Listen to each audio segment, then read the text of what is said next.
What is going on today? What, another one? Another one? Shit. Ladies and gentlemen, slimes and dimes, welcome back to the channel. If you know, you know. If you don't, hit the button below. Today we're back with another one, man. I feel like this has been the weekend of talking about the aftermath of the Drake and Kendrick Lamar battle. We're not going to call it a beef. We're going to call it strictly a battle because nothing really happened in the terms of the beef. But I want to say Ray Daniels was on Matt Hoffa's shows over the weekend and was discussing the significant moment or how significant this was as a rap battle, and it was the most significant. And here we are today with Elliott Wilson discussing with Vlad basically how this was the best rap battle ever, which I've been peeping right now that Elliott Wilson has been involved in a lot of the greatest moments in hip-hop. Now, if you haven't seen my other video regarding just the significant moments in hip-hop, I don't personally think this is the biggest moment in hip-hop. It's one of them, but I don't see it being that significant yet because there's been no real results of this battle yet. There's been no end results yet. So it's TBD and yet to be seen. If you want to know how I feel about the most significant battles in the other rap beefs, go check out my other video in regarding to this. It's down in the links below. I'll post it in the comments here. But we're going to get right into Elliott Wilson talking about the greatest rap beef of all time. Or sorry, rap battle between Kendrick and Drake. And Kendrick called me a rat. Called you rat. Yes. Okay, Sammy the Bull up in this piece. I don't even know what's going on. Okay, but were you leaking information that you don't have no information to leak? That's as my guy DJ Head said. DJ Head says, like, I'm not cool with nobody like that. Obviously, it wasn't even as cool as I once was with Drake's camp. I didn't know what he was doing. I've never had an insight into Kendrick's camp. I mean, I have cool rapport with him and Dave Free and Anthony Soleil's now involved. And, sounds like some major people, Elliott.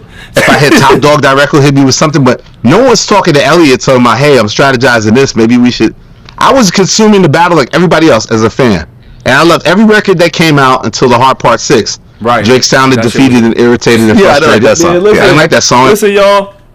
Come bang with your boy. Come subscribe to the channel. Come peep my other videos, man. Because I literally be screaming that Heart. Everything was great up until The Heart because he literally sounded defeated. It didn't sound like he wanted to end the beef, but it just sounded like he had nothing. His ghostwriter, sorry. It sounded like his ghostwriters had nothing left in the tank, and he just wasn't able to stand up against what Kendrick was going to bring. Because remember, not 1, 2, 3, 4, 5 plus 5. So I was like, and the public said, hey, Kendrick's the winner. And everything's been crazy since then. Mm-hmm. It's like the public decides now in this era. Like, it's just like, I mean, that's how it's always been. But no, I had no real insight into anyone's moves. I'm glad I didn't. I wanted to experience the records like everybody else. Like, and I did that just as any other fan would. I didn't know what was going to happen when it happened. Well, you said that the Drake-Kendrick battle is the greatest battle of all time in hip-hop. I believe that, yes. Y'all are two in the moment. And I see what you mean by it because, I mean, obviously people are going to say Tupac and Biggie, but Biggie never really responded.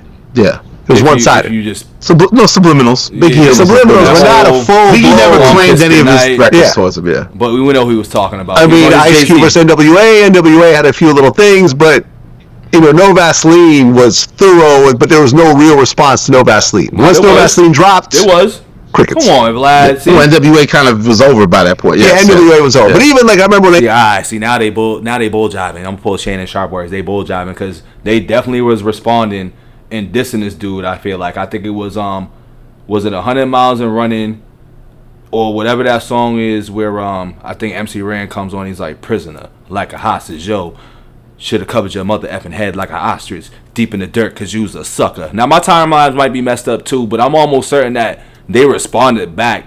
It just wasn't like significant enough to stand against No Vaseline. But I think they did reply. I think they living in the moment right now. They really living in the moment. Interview DJ Yella. He said when they all heard it, they were all like, "God damn, like, we can't come back from this one." Like, yeah, and at this point, Jay and Nas was Jay and Nas. Yeah, I mean, but you never had as much. The thing is, there was way more hype. There's way more music. Yeah. And the thing is, social media. There's music videos. You don't think the last, it's the older guard. Like, you're not going to respect as much the modern day face of hip hop. But literally, you have two guys who've been the main dominant figures of hip hop in the last 15 years, who've had over a decade-long tension between each other, finally engaging, and gave us a lot of records in this modern era where also social media happens and all these different things they did. Like, it never had nothing like that to this level. No, I just think you can't touch that. That's amazing. Yeah, you said we're still feeling it. It's never over. Like, we're still talking about it. Yeah. You said that Drake tried to little bro Kendrick like he did with A$AP Rocky, J. Cole, and Meek Mill. Yeah, I think if you think about it, he never really directly went at Kendrick or took him seriously. Like, you think he has a problem with viewing him as his true rival, if somebody could even be better than him, because Drake's given us so much more music than Kendrick has. True. So I think that he has a certain arrogance and confidence that, like, I get how you think he's like this cool artsy thing that's dope and he makes these classic albums, but I'm the hit maker. Yeah, GoDaddy. That's the funny thing is that people get lost. Easy. AI built me a website in minutes. Machine, I've given you all the lost within the music when they realize one guy's an artist and focuses on multiple genres of the music versus the sole purpose of what we're talking about between the other artists, which is he's a rapper. Like, Kendrick doesn't sing. Kendrick doesn't do a lot of pop music. Kendrick doesn't venture off into too many other genres and even if he does, he's a feature and he's only rapping. Drake gets on these other features and does these other genres and he blends with these people because, one, he's a great actor and he's a great artist. So that's the reason why he's able to get all this music off. And this is also why people have been screaming for many years, which I didn't really like pay attention to it too much, but it's starting to perk to my attention a little bit because he hasn't really done a real rap album. Like, he's had albums where he's rapping on it, I guess, but that true hip-hop album, Drake definitely doesn't have that, because I can definitely not classify any of his albums as a hip-hop rap album. It has multiple different sounds to it, and he happens to either be singing, harmonizing, whatever you want to call it, but he doesn't have a full, like, rap album, track 1 through 16. And that's just what it is. But the Drake fans will try to tell you otherwise and try to throw this other I'm the leader of the culture. And I think he underestimated his opponent. It's the constant thing we see in sports. It's like, you can't ever underestimate your opponent. And he turned everything about his output towards them as a 20v1. Like, focus on one I got person, smoke bro. for Metro. I got smoke for Weeknd. I got smoke for A$AP Rocky. It's like, when are you going to center on Kendrick? And why are you better than Kendrick? I'm trying to say, man. He never gave us that to me. Where Kendrick got directly... I'm sorry, I got to pause it again, but this is why Family Matters... When people scream that that's the best track, y'all are not getting, whoever's out there saying it, I'm going to scream y'all are not getting the aspect of the battle purpose of it. Like, the side missions and all that, he should have left that to push-ups. When he went into that Family Matters bag and did his whole, let me, diss everybody stuff, he should have just focused strictly on Kendrick. Now, if he wanted to do that, he should have went that first verse, and then that's it. And then he should have just spent the whole entire track slamming Kendrick. Like, the visuals was great and I liked the song, but I just feel like when it came to the battle, which is the main event, and I think Drake strategically went to the 20 verse 1 approach, because if the results came out how they was, we can go back and be like, well, he had to go against Ross, A$AP, and all. Like, we all know who really mattered in this beef, and this is why I think the Drake fans, they don't understand rap battles and rap beef. They just understand music and songs and just things that make them dance and shake their ass. But sorry to keep pausing, but he's saying some stuff right now. Oh, yeah. Drake throughout the whole thing. I've been saying this for years and years. I feel like Drake makes better songs, but Kendrick is more creative. Kendrick's just a better rapper. Well, he showed that. The creativity that Kendrick has, Drake doesn't have. But the ability to make great songs, club bangers. That's why it's such a great battle. They're such geniuses in different ways. Exactly. Facts. Like, his styles make fights, right? Like, they're both great. Like, they're both great. I said my hot take is that they're my top 3 all time now is Jay-Z, Drake, and Kendrick. Like, to me, all time. And I think that's where I stand with it. Like, I think it elevated the culture and everything, and it's interesting to see what happens. But I hate to see Drake make the moves he's making post battle. I don't like the songs he's put out since then. I don't like this. Fall off. You're gonna make a record with Party Next Door now. Like, why play into this idea that you're just like the melody man? And like I think I'm uncomfortable with that. Drake's not getting the credit he deserves in his place in hip hop, and I think he honestly doesn't really know how to maneuver yet right now post this battle, and it's very interesting to watch. Facts. But and you said that you don't think that Drake and Kendrick will ever be cool. I don't think they ever were cool. Once Control Verse came out, I think it changed after Control Verse. I think that was the thing. That was the quad shooting. That was the thing where these guys were never going to be friends again, right? Think about Biggie and Pac. They never were friends again after quad shooting. Yeah, but they weren't given the time. Huh? They weren't given the time to work it out. right? I don't think quad shooting happened. Pac goes to jail. He gets out, joins death row, and a few months later he's dead. Right? There wasn't a long period of time. Think about it. If they were in their 50s, I think they would have became cool. That's what I think. I think they can't. Again, I think it still comes down to the little bro dynamic. Would Drake embrace Kendrick and be cool with him again? I think he would. Does Kendrick want to embrace Drake and be cool with him? I don't think he does. As simple as that. Because it's probably would Charlamagne like to sit down with Elliott? I think he would. Does Elliott want to sit down with Charlamagne? Right now, I don't. Will that change? That's crazy. I got beef right now. I look at both things the same way. Okay, so some two powerful figures. I don't think Kendrick wants it. I think Kendrick does a masterful job of. I see that. I also take that from again. Go back to Charlamagne, his Big Sean interview and all the interaction with Big Sean. Talk about Kendrick said this to me behind the scenes. It's like I think Kendrick plays nice, but I think he's a killer and he wants to be number one. And I don't think he's outwardly going to be friends with anybody in that way unless it's like his crew or his people's. Like I don't see him being like that person who's this like gracious person. Like Drake wants to be the charming leader of everybody type thing, right? A little bit. I'm gonna embrace all these guys. I'm your guy. You know, Elliott's hitting the nails right on the head right now. Unfortunately, I got some ads going on, so I'm gonna talk again. But Kendrick doesn't want to be that. Kendrick is a leader in his own. It also, to me, it's the Jay-Z Nas thing. I always say, like, Jay wanted to be. Jay in his height was the guy at the club still. He wanted to be the guy, I run hip-hop. I'm here every day. Where Nas would dip in and out. But does Nas think he's still greater? Yes. So I look at Kendrick like a Nas character where you're not going to really see him want to be buddy with these other artists, per se. Right, I agree. So that's why it's so powerful with the pop-out to see him embrace everybody and play that role of, like, and I think he has genuine love for all these guys. He was all West Coast guys. Yeah, exactly. There were no Canadians on that stage.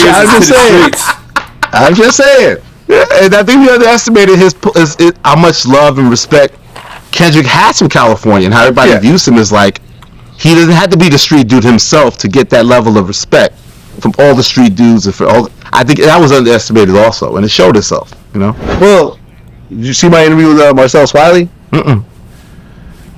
Well, in my interview with Marcellus Wiley, he had hinted on this years ago, but I still need to see what he knows. He had Drake, and he finally revealed it on my show. That's recent? Okay. Drake came to his show at ESPN. Oh yeah, and trashed Kendrick. Yeah, I didn't know the level he said something, but said negative. After the interview, they came back and said, "You got to take this out, and if you don't, Drake is not going to host the ESPYs."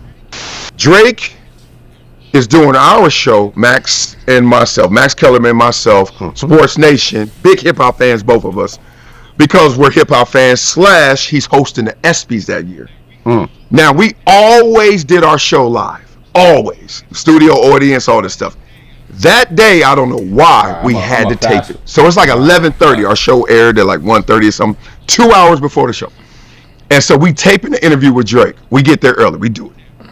Now, Max and I so hip hop, we just go in there like we not got the standard. This part because this part's kind of not irrelevant, but it just doesn't really make sense to like the situation in the story right now. So all right, it's over. That's how we ended it. Glad I tried to fast forward it. We didn't need to really hear Marcellus Wiley speak on the same thing that he said like 3 years ago. But once again, man, I think Elliott Wilson is 1,000% correct on a lot of his points. I mean, once again, with Drake trying to little bro Kendrick, his strategies post beef have been rather like weak, if you ask me. Like, because once again, like he hasn't gone into the rap bag yet, and that's been my biggest gripe with Drake dropping the last few records that he's dropped. I feel like it's been like a good 6 or 7. If it hasn't been features in the leaks, it's been somewhere in that ballpark of amount of tracks that he's dropped, and none of them have hit for me, minus the 2 songs off of the leaks. I want to say it was Housekeeping Knows and the one that made me dance and shit. If y'all ain't seen the video, go peep it. But you know, it goes back to like Drake's music's good. Like, this never was about Drake making good or bad music. It was about, can he really keep up and rap with the best? And respectively, he hasn't been able to do that. You know, I will scream on this channel multiple times that when it comes to battling dudes that can really rap, the Kendricks, the Pusha T's, the Joe Buttons, the Commons, I feel like I'm missing somebody. I always miss that one extra person. But either way, like when it comes to really playing it with these real rappers that really love this lyrical shit and the storytelling and really like practice this stuff all the time, he can't hang with them. Now he can do all the show up at the rap battles. He can blend himself in around all these characters and all these people all he want. But at the end of the day, when it comes down to get pushed out there front and center against another guy that's just as good as you, and I'm talking about on the same playing field like Elliott Wilson said, you see the results of these. And, you know, you see the results in the other cases, but in Drake's case, he's been the bigger artist in those situations at the time. So, once again, like I've said multiple times when it comes to discussing rap battles and rap beef, if you're the bigger artist, you're not going to punch down or shoot lower to boost up the other guy if they had their time already or if they're trying to get back at you. Like, you're just not going to do that because you're just breathing life into them. So, Drake does take the 50 Cent approach when it comes to that, and the Jay-Z approach too. Like, if you know, he's like, who's Jim Jones and stuff like that, and I feel like Drake probably did that with Joe Buttons or whatever, you know what I'm saying? But like, it's just levels to it. But either way, man, I think once again Drake, in my opinion, did lose the rap battle. His moves since have been real weak. They haven't been showing any sort of like, I'm coming back to rap and really kill this rap game. I'm real worried for it, actually, if you ask me. I don't think he's gonna rap for a while. I'm sticking to that scheme the whole time. Like, yeah, he might say his words and like put it over a beat and it might sound like he's rapping, but he's not rapping for a long time. I'm gonna scream that to you guys right now. Like, you're gonna get summer vibe Drakes all through like September to November, and he's gonna keep doing these like, remember what I used to do? Because like right now, like Elliott said, he doesn't know how to maneuver with this right now. Maneuvering post beef has been not Drake's strong suit, and I think Roy has said it best. Drake sucks at defense. So with that being said, I'm out of here. I'll be back with another one. Don't forget to like, share, comment, and subscribe. I'll see y'all again soon. I'm out. Peace.